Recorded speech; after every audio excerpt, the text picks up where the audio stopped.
Halo teman-teman, bagaimana kabar kalian? Semoga sehat selalu ya. Kali ini kita akan membahas video dengan judul Ayo Cegah Gelombang 2 COVID-19 dari sekarang. Yuk kita simak video berikut, semoga bermanfaat. Virus corona jenis baru yaitu Coronavirus Disease 19 atau COVID-19 pertama kali terdeteksi di Wuhan, China pada akhir Desember 2019 dan terus menyebar ke hampir semua belahan dunia, termasuk Indonesia yang pada kasus pertama terdeteksi pada tanggal 2 Maret 2020. Hingga saat ini, Indonesia hampir menembus 25.000 kasus. Walaupun tidak terdapat penambahan kasus positif baru, namun dapat diprediksi jika masyarakat masih menganggap enteng kasus ini, maka gelombang 2 COVID-19 di Indonesia akan terjadi. Data Kementerian Kesehatan RI tercatat kasus COVID-19 per 28 Mei 2020 terkonfirmasi 24.538 kasus, dirawat 16.802, sembuh 6.240, dan meninggal dunia 1.496. Dilansir dari Tempo.co, Indonesia akan menerapkan kebijakan New Normal. New Normal adalah pola hidup baru yang beradaptasi dengan pandemi COVID-19. Pola tersebut merupakan suatu langkah pemulihan ekonomi yang terdiri dari 5 fase. Fase 1, 1 Juni 2020. Fase 2, 8 Juni 2020. Fase 3, 15 Juni 2020. Fase 4, 6 Juli 2020. Fase 5, 20, dan 27 Juli 2020. Namun, tahukah kalian bahwa kebijakan new normal ini bisa menyebabkan terjadinya gelombang 2 COVID-19 di Indonesia?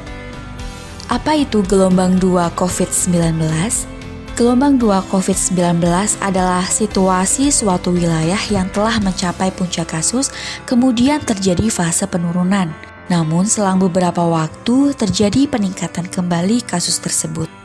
Kasus gelombang 2 COVID-19 telah terjadi di China, Korea Selatan, dan Singapura. Hal ini disebabkan karena orang dari luar wilayah yang membawa virus menularkan ke populasi di daerah yang sudah dinyatakan bebas virus. Singapura mencatat pada pertengahan April lalu muncul 1.400-an kasus baru di berbagai asrama pekerja asing. Sementara di Korea Selatan yang mengendurkan lockdown mencatat 35 kasus baru yang merupakan tertinggi sejak 9 April, salah satunya terjadi di klub malam Seoul. Bahkan di China, Wuhan yang berhasil menjinakkan COVID-19 di epicentrum pertama pandemi, wabah kini melintas ke utara yakni di kota Harbin dekat perbatasan Rusia-China.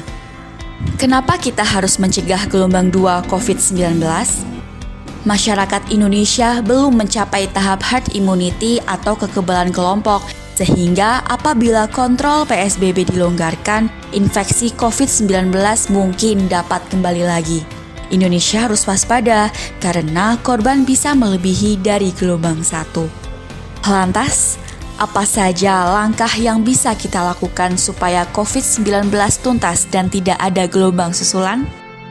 Pertama, tetap membiasakan diri untuk selalu mencuci tangan, membersihkan permukaan yang disentuh, dan tetap menggunakan masker dan sarung tangan. Yang kedua, mengkonsumsi makanan yang bergizi dan olahraga teratur. 3.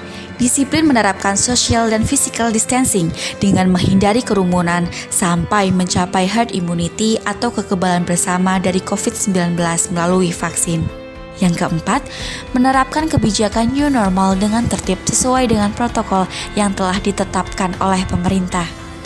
Jadi, sebelum adanya vaksin, mari kita kendalikan keinginan untuk berkerumun. Ayo, cegah gelombang 2 COVID-19 dengan disiplin mentaati kebijakan new normal demi tuntasnya pandemi ini. Terima kasih dan sampai jumpa.